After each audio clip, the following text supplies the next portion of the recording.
Oke, kita akan mulai dengan topik yang lain.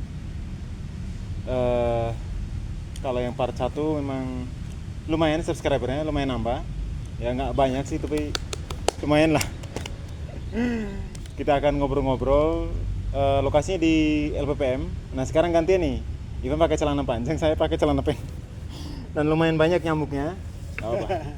Kapan-kapan kan kita ngehibur ini, ngasih hiburan buat nyamuk ya. Oke, hari ini kita mau ngomong tentang makanan pangan lokal sebetulnya, dan ya kita cerita aja waktu masih di kampung dan lain sebagainya. Karena kita dari kampung, terus ada begitu banyak makanan lokal yang kita konsumsi yang membesarkan kita sampai dengan hari ini. Oh iya. Oke, sebelum kita mulai bumper dulu deh.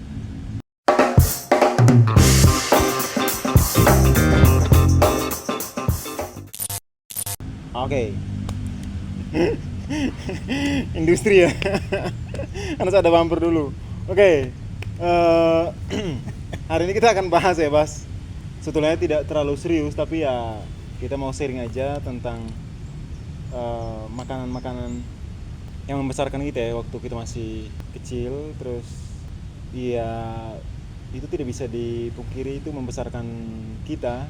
Juga nanti saya meminta tanggapannya Kak Ivan. Untuk saya beberapa kali lihat video orang-orang ngasih makanan mie dan lain sebagainya. Oh iya. Terus ditukar dengan singkong, dengan ubi, dengan pisang dan lain sebagainya. Okay. Atau dengan sarden ya, yang kemasan. Nah, terus anak-anak itu datang terus memberi makanan itu ya, mereka diberi makanan itu ya. Nanti saya minta tanggapannya, karena sejujurnya kita dari anak-anak kampung itu makanan yang asing, yang jauh dari kita ya. Oke, makanan pokok ya. Oke. Ini ada makanan di depan kita ya. Iya. Ini juga sebenarnya kan pada mulanya adalah bahan baku yang dekat dengan kita ya kan. Terigu, terus apa lagi, ada rica di depan, ada kacang. Itu hal-hal yang dekat dengan kita. Cuma kemudian yang membedakannya adalah karena ini soal packagingnya, soal bagaimana cara penyajiannya saja. Tapi jangan salah, penyajian itu juga kemudian mengubah selera orang gitu. Sampai kemudian pada level di mana orang tergantung terhadap satu bentuk yang sebenarnya sudah jauh dari dia sebelumnya, iya kan? Iya. Sebelumnya mungkin cuma kentang yang kita makan gitu, tapi karena dia dikonversi, dialih olahkan menjadi sesuatu yang lain, itu mengubah cita rasa. Setelah mengubah cita rasa, mengubah kita punya testi soal memilah mana yang enak dan mana tidak enak. Padahal enak itu semula adalah sesuatu yang kita dekat sekali dengan apa yang kita sebut dengan enak, dengan nyaman di perut dan lain-lain. Bahan baku ya pertama itu. Jadi kita balik lagi, saya berangkat dari yang ini yang ada di depan mata ini. Ini sorry, teman-teman, ini sebetulnya ada sponsor dari Donut Joy Song ya, jadi namanya memang sangat keren. Aku pas dapat namanya kayak saya tahu siapa pelakunya. Oke, lanjut Van. Itu tambahan aja. Iya, yang saya mau bilang adalah bahwa di kampung itu kita hidup dengan makanan-makanan yang tentu saja tidak serba fast food, tidak instan, tidak cepat saji lah. Seperti yang sekarang kita gampang dapat nasi dikasih microwave di Indomaret, lalu bisa makan dengan cepat, atau ubi atau donat, kentang di mana ya, di McD dan lain-lain lah pokoknya, yang French foods chicken fries dan macam-macam itu. Pokoknya junk food lah. Saya kira itu makanan-makanan yang belakangan ketika kita berpindah dari kampung ke kota, kita baru mengalami semua jenis makanan itu. Nah, di kampung yang kita makan ya apa saja adalah sagu, pisang, ubi-ubian dengan semua jenis umbi-umbian, apa yang disebut dengan umbi-umbian itu ya, semuanya. apalagi sayur-sayur Sayuran. kita makan sayuran yang kami masak di kampung juga mungkin dari sisi pengelolanya juga terbatas tapi itu kami merasa cukup pada saat itu gitu. Ya, Di ya. kampung ya itu cukup, ya udah cukup gitu. Ya mungkin ketika saya lahir kan generasi 90-an kita ya kurang lebih Ya. sama, sudah ada bumbu garam Veicin itu sudah ada ya, iya kan. MSG ya. MSG itulah. Kita cukup kasih itu selesai gitu loh. Orang-orang tua undur lagi mungkin bahkan tidak mengenal itu. Iya, ada yang cuma pakai garam kan. Iya. Garam toh. Itu bahkan mbah atau tete nenek kita kakek Iya, iya. nenek itu mereka tidak mengenal garam itu. Garam, ya. Garam yang Makan. sekarang MSG yang kita kenal sekarang ini. Kalau kami itu namanya apa ya? Namanya mereka nyebutnya harasik. Jadi makannya tanpa bumbu. Ya. Apapun cuman kayak dibakar atau direbus. Betul. Direbus. Jadi gitu aja. orang di kampung cukup makan makan pisang, bakar daging babi rusa atau babi atau ikan, kemudian dikasih kelapa, makan pakai kelapa lagi, kelapa bakar itu udah cukup. Iya, iya, iya. Cukup, atau kelapa muda udah cukup. Iya. Salah satu dari sekian banyak pangan lokal yang bisa kita bicarakan sore ini gitu kan. Sayur mayur, buah-buahan. Buahan. Habis makan orang minum kelapa itu. Minum air tebu kalau Di sana ya. di sana. Ya, jadi terutama kalau kebetulan saya orang Muyu ya, jadi orang Muyu itu umbi-umbian, sangat dekat dengan umbi-umbian. Umbi-umbian ya, Makan, kebanyakan umbi-umbian. ikan, udang. Kepiting Kepiting itu tidak ada, kepiting di dataran tinggi. di tahun tinggi ya? Karena Muyu kan Bovendigul ke atas ya. Oh, oke. Nah, orang Muyu yang ada di Bade, Merauke, Mapi dan seterusnya itu adalah mereka yang sudah bermigrasi keluar dari kampung cukup lama, entah generasi Oh. kedua, ketiga Oke. dan seterusnya. Tapi pada dasarnya orang Muyu mereka tidak makan kepiting, makan makanan laut. Ya. Karena mereka bukan di laut, orang di laut gitu ya. Air tawar ya. Ya. Tapi maksudnya masih tidak masuk dalam kategori apa namanya fast food kan sebetulnya. Fast food, Jadi kan. Jadi- masih konsumsi itu. Dan lucunya ini Van, saya itu suatu ketika saya itu pulang, terus biasa karena kerinduan segala macam, terus saya foto lagi makan singkong gitu. Iya, Terus iya. ada yang nanya, emang nggak punya beras? Ada yang nanya.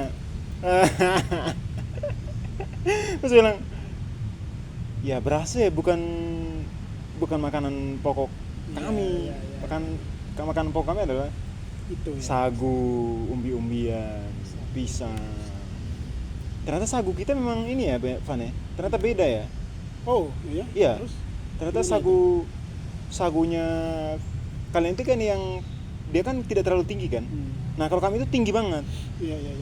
Jadi nunggu sampai dia benar-benar tinggi, dan kalau yang di kalian itu daunnya nggak berduri kan? Pelepahnya itu nggak berduri kan? Ada juga yang duri, Ada ada, duri ya? yang licin. Aku malah belum nemu yang berduri ya. Ada sagu licin, sagu duri kalau orang kenal ya dalam bahasa Indonesia. Tentu saja penyebutan dalam bahasa daerah tiap suku di sana beda-beda. Orang Awiyus nyebutnya saya lupa apa. Orang Muyu sebutnya macam-macam. Ada Om Malip, Om itu sagu ya. Oh. Orang Muyu bilang Om. Om. Sagu. Om. Oh, oke. Ya, Om itu sagu. Wah. Terutama mungkin spesifik Sagu nih. Saya sagu nih Om Rin. untuk tidak mengeneralisir orang dari Muyu Are begitu ya. Itu menyebutnya Om. Oh, oke. Oh, kalau kami memang cuma satu itu kan. Satu, tidak ada yang licin. Semuanya yang pelepahnya yang berduri. Iya. Ada kok jenis-jenis sagu itu ada macam-macam. Juga ada yang tinggi, ada yang tidak terlalu tinggi, setengah berapa meter ya? Ya mungkin setinggi pohon ini berapa meter? Mana yang ini atau yang? Dahannya yang bawah ini. Kayaknya ini sekitar Ya. 4 ya. Itu ada jenis sagu yang kayak gitu, di setinggi begitu 4 meter sudah bisa panen gitu ya. Ya, Jadi ya. tergantung jenis sagunya sebenarnya. Jenis sagu. Kalau kami itu minimal setinggi pohon ini. setinggi pohon mangga yang belakang ini? Ada yang bahkan tinggi lewat pohon ini. Iya. Lewat pohon ini malah. Oh, Lewat. oke. Tinggi sekali. Tinggi banget ya. Tinggi banget. Oke.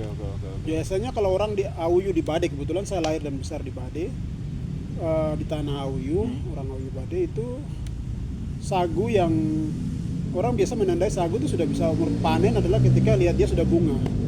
Bunga di pucuk itu ada bunga, berarti oh itu sudah sebentar lagi mau tebang ini begitu. Kita mau tebang ini, mau pangkur macam begitu. Tapi mengagumkan mencengangkan ya. Orang-orang itu punya pengetahuan untuk ini kapan ditebang dan lain sebagainya. Iya. Saya tuh masih bingung ketika mereka menentukan bahwa ini tuh belum bisa ditebang karena dia belum bisa isinya belum ada isinya. Ini mereka punya pengetahuan semacam itu sampai tahu bahwa ini tuh berisi atau tidak. Itu tuh apa ya? Ya kagum sih kalau saya. Benar-benar kagum sama mereka. Kalau kita bilang mereka itu ya tidak punya pengetahuan, tidak cerdas, kayak sebentar dulu, justru kita yang merasa cerdas ini justru malah semacam orang yang tidak tahu apa-apa tentang, kok mereka bisa tahu tentang pohon ini bisa sudah ada isinya dan lain sebagainya. Atau mereka mengkategorikan itu sebagai pohon yang punya khasiat dan lain sebagainya. Saya kira semua kita ini kan belajar pengetahuan itu apa sih? Pengetahuan itu kan berangkat dari satu tradisi, kebiasaan dulu lah. Kita melakukan sesuatu yang berulang kemudian menjadi pengetahuan. Sebelum kita kenal dengan pengetahuan yang sekarang, karena apalagi yang diinstitusionalisasikan ya, itu sesuatu yang sangat baru sekali. Maksud saya adalah ketika orang tahu sagu itu kapan dipanen, kapan ditebang, ditokok dan menjadi tepung sagu dan makan sampai ke penyajian adalah itu melalui satu uji coba biasanya, iya kan? Iya. Eksperimen. Ini tanaman apa? Mula-mula sebenarnya ini tumbuhan apa gitu. Jadi, iya memang sebetulnya bikin kita tercengang juga. Saya pikir metode yang mereka gunakan itu juga mereka sudah menerapkan metode modern yang mereka uji coba dan lain sebagainya, coba lalu gagal, lalu mereka akan coba lagi, belajar dari kemarin kayak kayaknya ini belum, kayaknya kita coba lagi, kayaknya belum dan lain sebagainya. Kayaknya jadi pengetahuan mereka tuh juga berkelindan dengan banyak hal sebenarnya. Kita akan bicara soal alat produksi, perkembangan alat produksi manusia lah. Kalau klasifikasi manusia, masuk manusia, masyarakat primitif, tahapan-tahapan perkembangan masyarakat itu semua itu kan ada semua. Nah, maksud saya adalah tadi pengetahuan itu lahir dari kebiasaan lah, praktek itu apa yang saya yakini begitu. Sesuatu yang dilakukan lalu kemudian diuji coba dan oh ya ternyata begini. Tentu saja sekarang kita baru tahu sains menyediakan semua peralatan untuk kita tahu bahwa satu tumbuhan ini tumbuh dengan hitungannya yang jelas gitu. Kapan dia bertumbuh, kapan dia usia matang, sampai kapan dia harus ditebang dan dipanen kemudian dikonsumsi. Nah, dulu saya kira orang melakukan itu berdasarkan pengalaman uji coba. Menebang dulu, kayaknya di usia segini belum, lalu coba lagi. Nah, pengetahuan itu yang kemudian direkam ulang, ditransfer ke generasi selanjutnya. Jangan tebang sagu di usia begitu, tidak boleh. Itu belum masak, belum matang, belum layak untuk ditebang. Dia akan kasih tahu ke anak, itu sudah pasti. Itu logika yang paling gampang untuk kita menggambarkan bagaimana kehidupan masyarakat kehidupan orang kampung dengan satu jenis tumbuhan tertentu begitu yang dekat dengan dia. Ini kita mengandaikan pengetahuan yang sekarang ini tidak ada begitu. Lalu kemudian itu diwariskan turun-temurun. Kalau dari panen, kalau misalnya kita ngomong sagu ya, kalau dari panen sampai dari tebang sampai dengan jadi benar-benar jadi olahannya itu butuh berapa lama, Pak? Jadi mulai dari tebang deh. Saya kira pertama itu tergantung dari ini ya, sejauh pengalaman saya ya. Pengalaman saya lihat dan saya ikut, tapi juga tidak terlibat terlibat intense. Tapi tidak terlalu mahir untuk pangkur sagu itu. Itu tergantung alat kerja. Maksudnya peralatan dibutuhkan untuk menokok sagu, Langsung menebang sampai ke produksinya. Alat kerja yang biasa dilakukan orang-orang tua zaman dulu yang saya ingat adalah di usia saya masih kecil, mereka pakai penokok itu, tokok sagu yang dibuat dari ada cagah kayu yang bercabang, tapi yang keras. Keras ya. Misalnya pohon kejawas atau jambu itu punya ini, lalu atau pohon apapun itu yang keras, modelnya agak melengkung gini, modelnya begini, kayak begini. Jadi depannya ada begini supaya di sini bisa dipasang kayak besi gitu. Nah, itu yang dipakai buat nyeker isi sagunya, ampas sagunya, sampai kemudian menghaluskan. Jadi kalau pertanyaannya adalah sagu itu bagaimana butuh berapa lama dan berapa orang untuk bisa selesai dari awal tebang sampai dengan akhir, itu tergantung dengan jumlah orang yang terlibat dalam pengerjaan itu. Ya, toh? Alat produksinya lengkap atau tidak, dan gitu. Kalau alat produksi relatif tidak terlalu susah ya, gampang dicari. Di alam semua menyediakan itu. Orang misalnya butuh tadi kayu itu untuk menokok, kalau tidak cabang ya diikat gitu. Oh iya. Dibikin satu yang pendek, satu memanjang, lalu menyilang kayak begini, silang supaya satunya buat megang dan satunya buat kayak nyangkul gitu.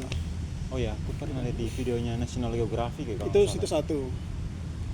Kedua, untuk meramas sagu dengan air untuk kemudian sampai jadi tepung, mengendap jadi tepung, itu sekarang berorang pakai karung, kain dan macam-macam. Dulu bisa pakai misalnya pelepah kelapa punya bungkusan itu yang seperti masih muda ya, itu atau nibung, selesai jadi diramas, diperas lalu. Dan kedua tergantung besar kecilnya isi sagu, pohon sagu itu. Kalau besar tapi kemudian orang kurang, ya butuh waktu bisa 1 minggu.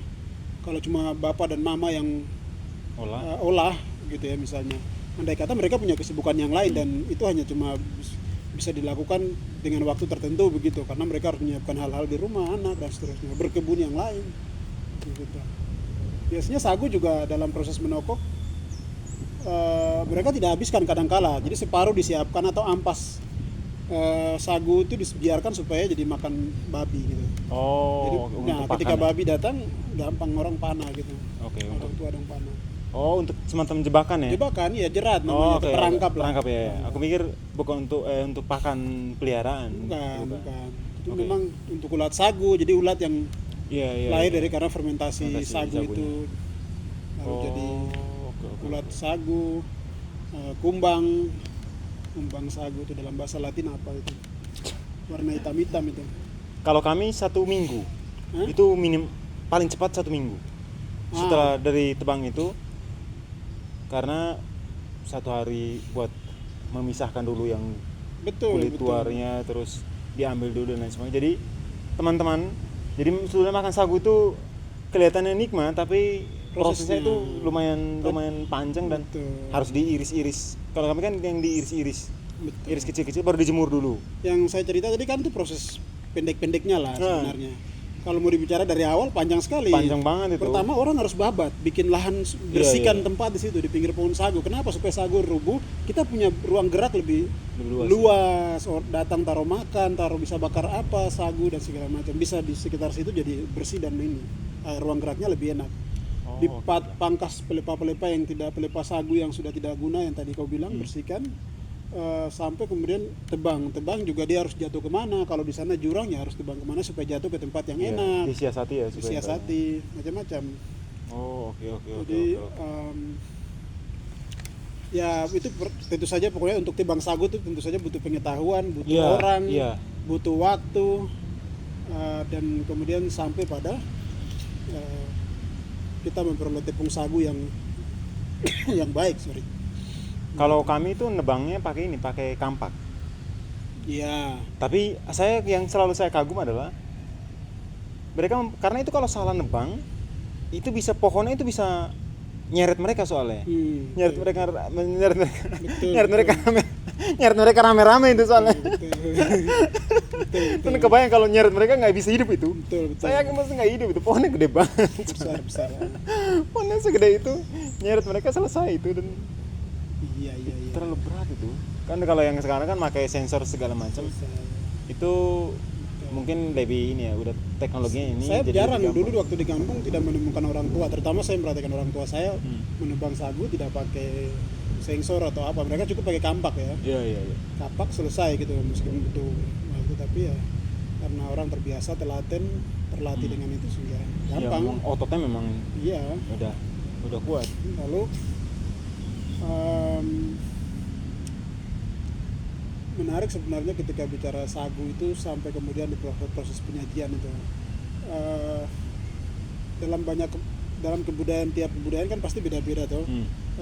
Penyajiannya kalau di awal, misalnya kalau di orang Muyu sendiri, di orang Muyu itu meskipun dia hidup dimanapun, tetap nilai-nilai itu dia akan bawa ya, itu sama saja. Cara dia berkebun, bermakan sampai dan seterusnya itu juga tetap dia bawa gitu. Jadi sagu itu dikerjakan kemudian jadi tepung, diangkat. Sebelum dibawa pulang, sagu itu biasanya dikeringkan dulu. Oke. Dirau-rau di api, ditumpah api ya. Jadi jadi itu sampai jadi keringan yang dikeringkan itu pinggir-pinggirnya dimakan dulu. Makan. Oke. Jadi daripada buang kan eman-eman begitu ya. Oke. Dimakan. Itu kita orang Muyu sebutnya omkat. Omkat. Jadi kulit sagu itu sebenarnya. Oke. Jadi kulit sagu kering yang dikasih di api, dirau di api, kering itu dikupas-kupas sama makan lah.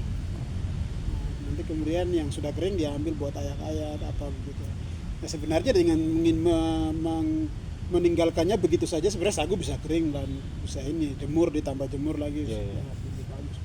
Orang-orang selalu menukar Supermi, kopi gula dengan susu, dengan umbi-umbian, dengan Iya. pisang atau bahkan dengan ikan. Iya. Dan anak-anak itu jadi ketagihan, lalu ya mereka keseringan untuk datang ke situ untuk minta apa namanya mie, lalu sarden dan lain sebagainya. Iya. Terus ya kopi, gula. Ya padahal kita tahu sama sekali itu apa namanya makanan yang cukup jauh dari mereka ya. Iya. Gimana tanggapan Evan? Karena saya yang di NTT itu belum lihat sama sekali, tapi beberapa yang saya ikut salah satu aktivis yang dari NTT yang dia punya rumah, Felix Nes, bukan Felix Nes sih, satu lagi. bukan Felix, sorry. Apa namanya? Punya ini ya, sekolah lokat Lokat kelas ya. Diki Senda.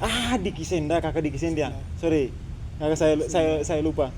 Dan dia memang pernah protes tentang kembalikan makanan-makanan, jangan membuat adik-adik itu terasing dengan makanan-makanan yang dibawa dari luar Jawa bawa ke kritik dia soal itu ya. Jawa bawa ke luar Papua bawa ke sana untuk itu.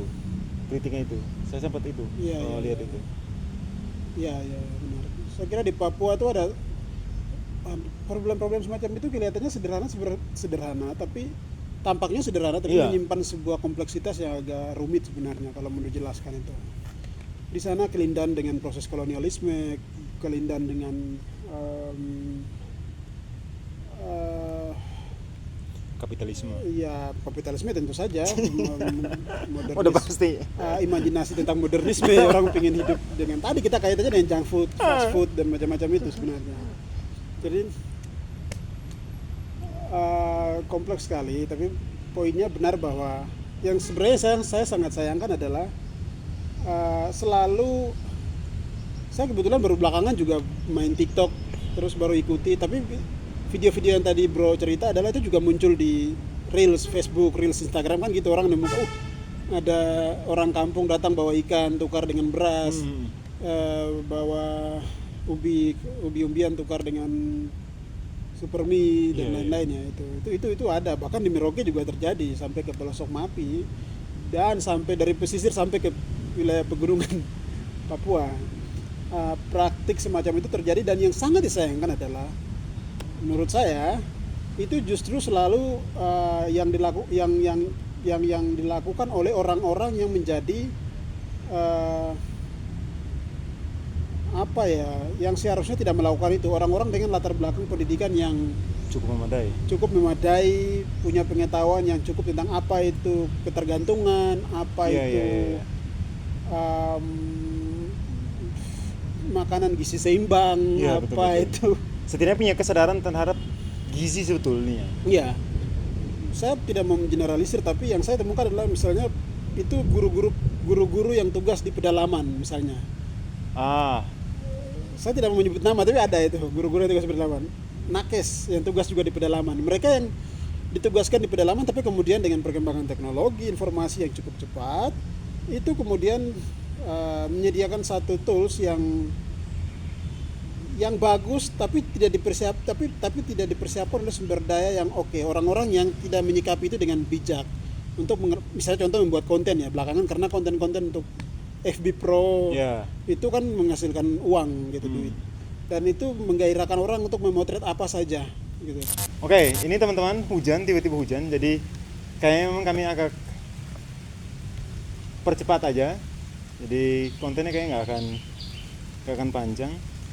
Nanti kita bisa geser ke setengah situ kan. Iya. Jadi kita akan lanjut ke sebelah dulu. Nanti videonya akan continue ke sebelah sana. Oke, dadah semuanya. Hujan kayaknya agak gede nih. Iya.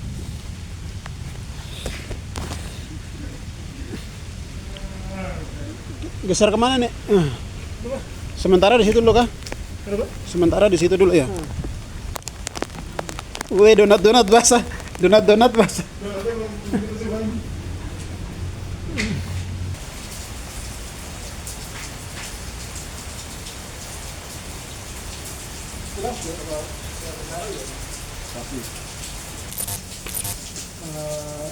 Apa Mereka yang sebetulnya sadar dengan itu bahwa sebetulnya makanan itu tuh buruk untuk untuk kesehatan, lalu untuk memori, daya ingat ingat mereka terhadap apa itu makanan lokal atau makanan yang paling dekat dengan mereka seharusnya. Betul. Dan memang untuk respon tubuh juga jadi berbeda ya ketika Betul. makanan itu menjadi asin. Betul. Taufan, saya soalnya agak gelap kan, jadi saya harus gini supaya Sip, aman. kelihatan lebih Iya. Ini tiba-tiba ada yang muncul di sini. Edit hantu taruh lagi sini kan lucu juga. Oke, jadi itu tadi responnya gimana kan? Iya, jadi saya mengikuti berita-berita atau informasi teman-teman yang buat vlog atau buat reels tentang beri tukar-tukar makan di kampung dengan orang pedalaman di kampung, orang di Papua, terutama di Papua, dengan makanan lokal, sagu, pisang dan lain-lain, dengan atau sayur dengan supermi, dengan kopi, gula, dengan macam-macam. Itu sesuatu yang menurut saya tidak terlalu miris sebenarnya. Sebagai kalau orang Papua, menurut saya itu miris sekali ketika kamu hidup dengan kekayaan yang berlimpah, tapi kamu justru diharapkan untuk menukarnya dengan sesuatu yang tidak begitu baik buat diri sendiri, tapi juga lingkungan dan lain-lain. Kan kenapa diri sendiri? Karena ya satu, kesehatan, kedua tentang budaya itu kaitannya dengan misalnya pengelolaan sampah bagaimana. Itu juga akan berdampak kemana-mana gitu. Sayur, daging, ikan kita makan buang organik, selesai. Supermi kita makan plastik, taruh di mana coba? Ikan kaleng, sarden kita makan, taruh di mana coba? Syukur-syukur kita punya sistem pengelolaan sampah di Papua yang memadai begitu. Boro-boro bicara itu, sampah jadi isu nasional ya yang hari ini sulit sekali dikelola. Orang yang di kota-kota besar punya teknologi yang difasilitasi yang cukup baik saja kewalahan mengelola sampah. Apalagi kita yang di daerah ya. Artinya ini sesuatu yang tidak hanya sekedar pangan, urusannya dengan kesehatan perut, tapi juga dengan bagaimana kita mengelola lingkungan pada akhirnya gitu, tempat kita tinggal gitu. Dan karena misalnya kalau pisang, ya kan kulitnya itu langsung akan jadi organik akan jadi pupuk, terurai, pasti akan terurai. Dan untuk investasi kesehatan juga emang betul. makanan yang lokal itu ya Saya kira cukup baik untuk iya, itu yang jadi masalah kemudian bahwa teman-teman yang melakukan transaksi dengan orang-orang di kampung selalu orang-orang yang dengan latar pendidikan yang cukup oke, cukup bagus. Mereka sadar tentang apa itu bisnis seimbang, apa itu apa yang disebut dengan ketergantungan terhadap satu komoditas atau produk tertentu gitu, yang kemudian itu bisa buat orang sulit kembali terhadap habitatnya semula atau pangan awal ya, makanan lokalnya gitu, itu agak sulit. Itu sudah terjadi sudah beratus-ratus tahun. Orang menjadi kehilangan dengan menjadi susah makan makanannya sendiri, terasing dari budaya pangannya sendiri lah, budaya makannya sendiri. Dan saya tidak berharap kemudian teman-teman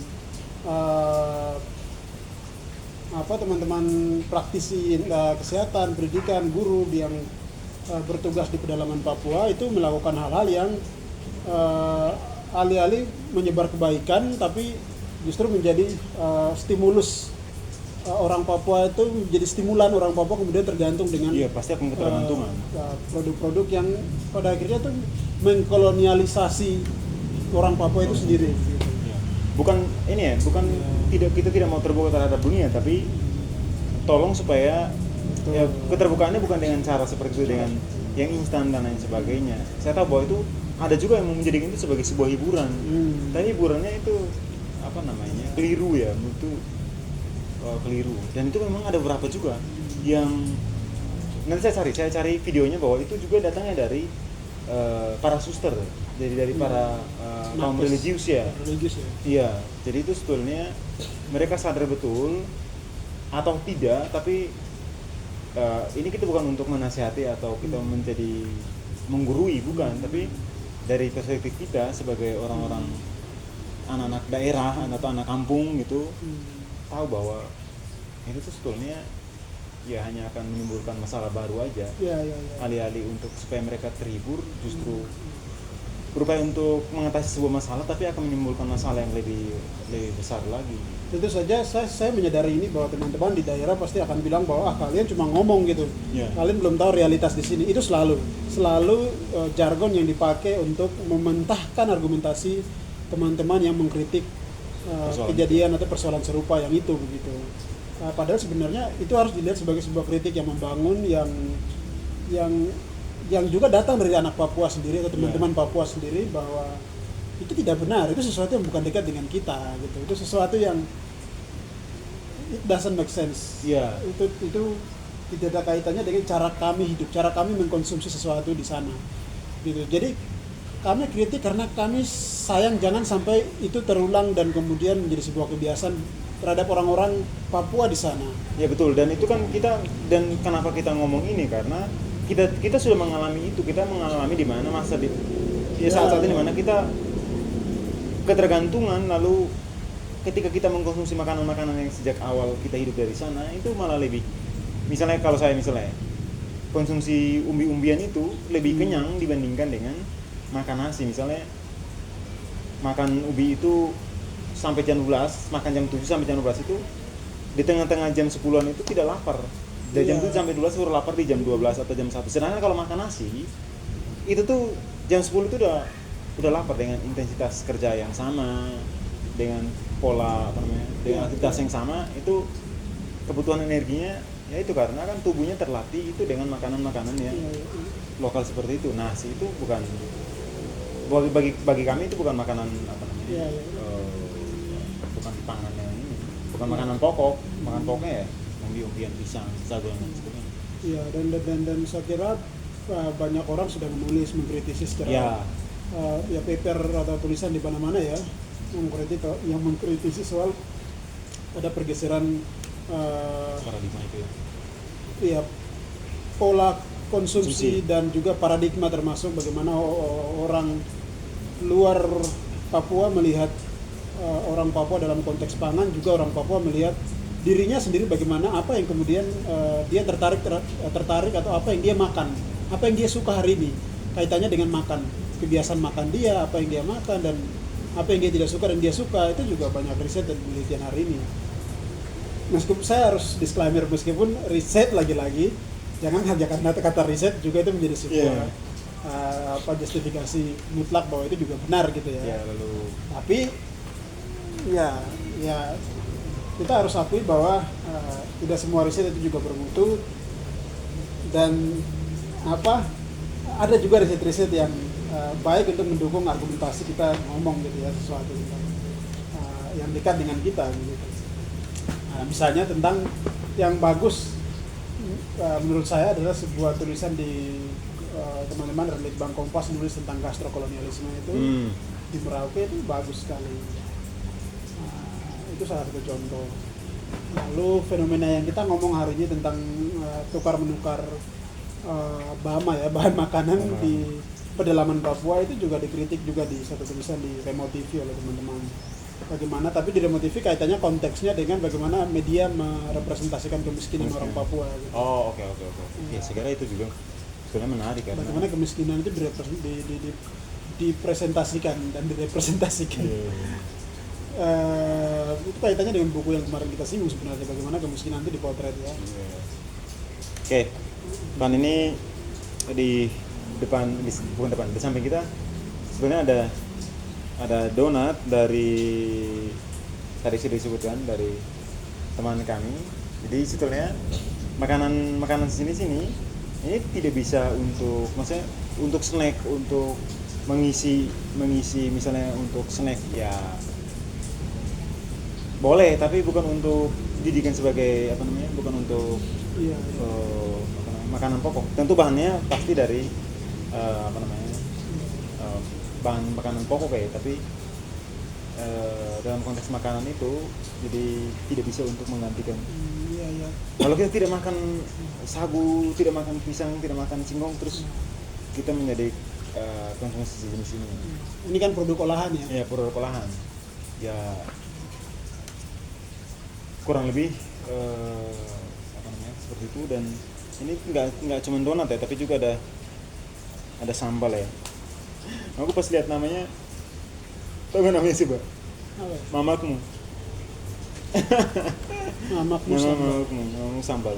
Saya, Ivan udah pernah nyobain belum? Kreatif ya? Belum deh kayaknya, nanti coba. Belum ya? Jadi ini karena ada dua, jadi satu buat Ivan, satu buat saya. Jadi Mantap. ini sponsor kami ya. Ini Oke. Jadi nanti yang teman-teman yang mau pesan silahkan klik link di bawah, ada Instagramnya, ada nomor WA-nya. Oke. Kita ini yang dulu tangki bawah itu ya? Iya. Betul. Oh iya, saya udah coba ya. Iya, kecuali yang punya saya. Iya. Karena waktu itu sama ada dua. Enak. Iya. Enak kok. Oke. Enak ya? Pedas nggak? Oke. Pedas, pas. tidak pedas sekali, tidak enggak juga, di tengah-tengah, middle. Middle ya. Oke. Jadi teman-teman yang mau pesan silahkan. Oke, kita mau pilih yang mana donatnya? Bebas, ini juga boleh. Oke. Saya pengen yang coklat deh. Ini bisa langsung makan. Makan aja. Kita makan sambil ngomong Oh iya. topik yang terakhir tentang Wah, mantap. ada isu mau mengganti makan siang gratis. Sekarang ganti nama ya, jadi bukan makan siang gratis lagi, tapi makan bergizi gratis ya. Jadi mereka itu mau mengganti makanan kayak sagu, kayak singkong, ubi segala macam itu dengan nasi dimakan siang gratisnya. Iya. Atau dengan bahkan ada yang mau pakai pizza. Iya. Yang mana itu ya itu terlalu Eropa ya. Tolonglah, itu makanan bukan oke lah buat anak-anak, itu sesuatu yang newbie tapi tidak dalam konteks kalian makan siang gratis. Yang anak itu masih butuh asupan gizi yang cukup. Pizza itu apa ya? What do you think? Ya, itu kita tahu itu kebijakan yang kontroversial belakangan hari-hari ini, dan kalau kita bahas itu kaitannya semua tadi dengan yang barusan kita ngomong soal pangan tadi. Ya, cuman karena memang itu karena diucapkan oleh kekuasaan, dia menjadi sebuah kebenaran yang absolut gitu ya. Kita dihadapi dengan satu Itu kan kekerasan simbolik ya sebenarnya. Iya. Iya kan? Kekerasan simbolik. Orang kita tahu bahwa itu kontraproduktif dan penuh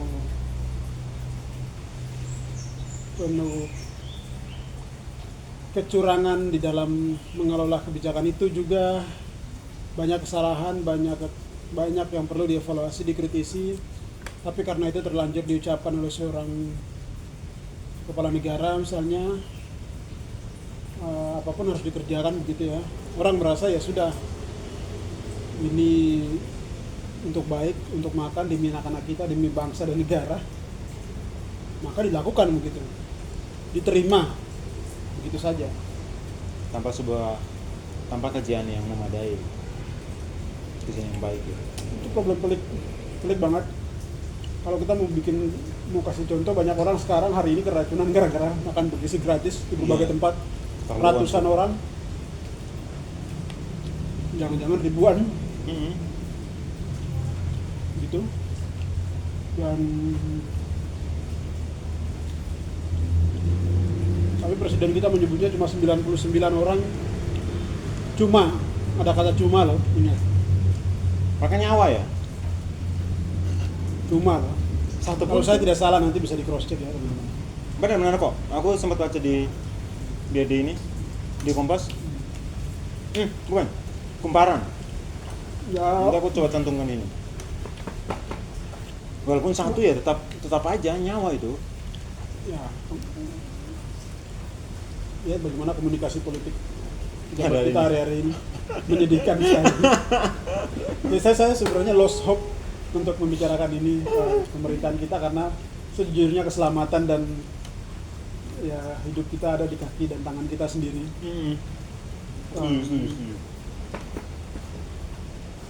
Nah sudah, Oke, Van, rasanya gimana tadi yang macet tadi? wah, saya makan lebih cepat dari biasanya, habis gitu ya. Itu berarti enak, ya kan? Oke. Enak sekali, enak. Thank you buat teman-teman yang punya donat ini. Mbak Tanti ya. Donatnya Silakan donat. dipesan kawan-kawan yang mau makan, enak sekali tap. Oke, karena makanannya sudah enak, kami mau menghabiskan 2 ini supaya tidak kelihatan rakusnya. Betul. Jadi videonya cukup dulu, nanti kita akan ngomong lagi di lain waktu. Kita nunggu sponsor untuk masuk untuk membantu konten ini ya. Oke. Kayaknya itu dulu, Van. Iya, apa yang kurang ya? Kayaknya udah semua. Cukup ya? Udah semua. Oke. Cukup ya? Hmm. Soal pangan ini, pangan. Itu udah semua. Hmm. Cukup dulu. Cukup, ini kayaknya udah 1 jam deh kayaknya. Videonya udah 1 jam. Ini aku ngeditnya ini lumayan ini, soalnya 1 jam ini. Oke, supaya saya tidak ngeluh di depan kamera, oke? Terima kasih teman-teman yang sudah nonton. Jangan lupa like, comment, dan subscribe. Dadah.